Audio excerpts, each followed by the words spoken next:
आप शेयर्स खरीदते हो, बेचते हो और प्रॉफिट लॉस का भी आप ख्याल करते हो। क्या आपने कभी सोचा है कि ये शेयर एक्चुअली में रहते कहाँ हैं? क्या वो ब्रोकर के पास रहते हैं या एनएससी और बीएससी के अंदर ही रहते हैं? अगर कोई ब्रोकर बंद हो गया जैसे कार्वे स्टॉक ब्रोकिंग की तरह, तो आपके शेयर्स भी बिल्कुल चले गए।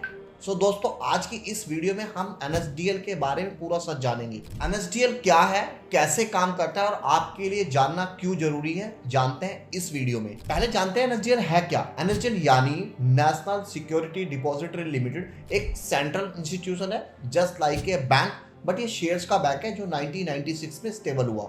ये बेसिकली एक डिजी लॉकर की तरह है जहां आपके शेयर्स इलेक्ट्रॉनिक फॉर्म में एक सेफ्टी की तरह होल्ड होते हैं। इससे पहले क्या होता था, इससे पहले जो भी शेयर्स थे वो फिजिकल फॉर्म में रहते थे, जिनका फ्रॉड, चोरी होना या कहीं खो जाने का बहुत डर रहता था। अब एनएसडीएल ने क्या किया, एनएसडीएल ने ये पूरा प्रोसेस खत्म कर दिया, पूरे प्रोसेस को ट्रांसपेरेंट और सिक्योर बना दिया और सारे शेयर्स इलेक्ट्रॉनिक फॉर्म में होल्ड हो गई। अब सवाल यह है कि एनएसडीएल एग्जैक्टली में करता क्या है। देखिए, जब भी आप कोई डीमैट अकाउंट ओपन करते हैं तो किसी ब्रोकर के थ्रू करते हैं। तो ब्रोकर के थ्रू जब आप डीमैट अकाउंट ओपन करते हैं तो डीमैट अकाउंट आपका या तो एनएसडीएल या सीडीएसएल में ओपन होता है। तो कंफ्यूज मत हो, सीडीएसएल की बात हम बाद में करते हैं, पहले एनएसडीएल पे डिस्कस करते हैं। एनएसडीएल क्या करता है, एनएसडीएल आपके जो शेयर्स आप खरीदते हो उसको इलेक्ट्रॉनिक फॉर्म में आपके डीमैट अकाउंट और आपके नाम से होल्ड करता है और पूरा रिकॉर्ड, शेयर्स कब खरीदे जाते हैं, कब बेचे जाते हैं, कितनी ट्रांजेक्शन होती है, उसका पूरा रिकॉर्ड, उसका लेजर एनएसडीएल ही मेंटेन करता है। अब मान लो कल को आपका ब्रोकर बिल्कुल खत्म हो गया, बैंकक्रप्ट हो गया और आपके क्या शेयर्स बिल्कुल खत्म हो गए?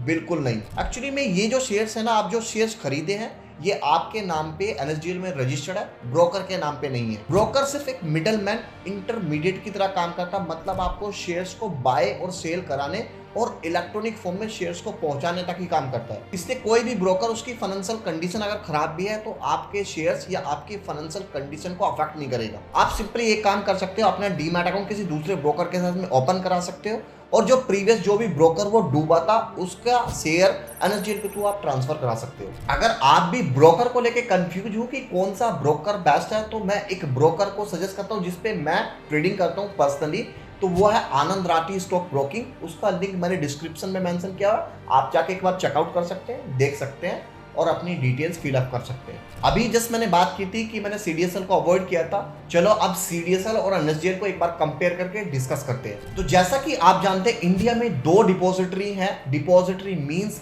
शेयर्स का बैंक। तो एक डिपॉजिटरी है CDSL, central depository service limited.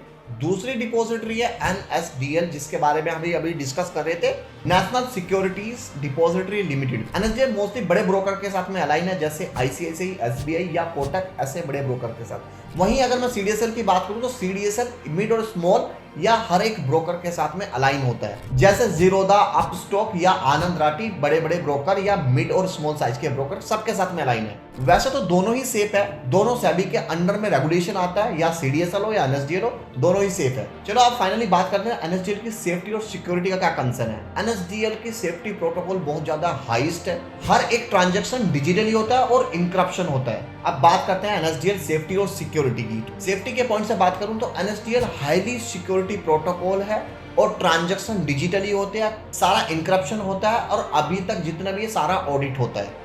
वहीं अगर मैं बात करूं सिक्योरिटी की, तो एनएसडीएल सिक्योरिटी में अभी तक कोई हैकिंग, फ्रॉड या कोई भी ऐसा केस नहीं आया, जिससे ये एकदम रिटेल इन्वेस्टर के लिए बिल्कुल सेफ ऑप्शन है। अब चलो फाइनली बात करते हैं एनएसडीएल शेयर्स के अलावा क्या क्या काम करता है। एनएसडीएल शेयर्स के अलावा जैसे गवर्नमेंट सिक्योरिटीज, बॉन्ड्स या कोई भी ट्रांजैक्शनेबल सिक्योरिटी, इसके अलावा even NPS, national pension fund, जितनी भी सिक्योरिटी है उसका पूरा ट्रांजैक्शन मैनेज करता है। अब आपने एक चीज नोटिस करी होगी, जब भी आप पैन कार्ड अप्लाई करते हो तो पैन कार्ड की जो सर्विस है वो एनएसडीएल ही प्रोवाइड करता है। तो दोस्तों, ये था फाइनली एनएसडीएल का पूरा सच और आपको पता है कि आपके शेयर्स कहाँ हैं, कितना सेफ है। अब फाइनली आपने एनएसडीएल का पूरा सच ही जान लिया होगा कि आपके शेयर्स कितना सिक्योर है, अगर ब्रोकर डूबा तो आपके शेयर्स कहाँ पे सेफ है और कितना सेफ है।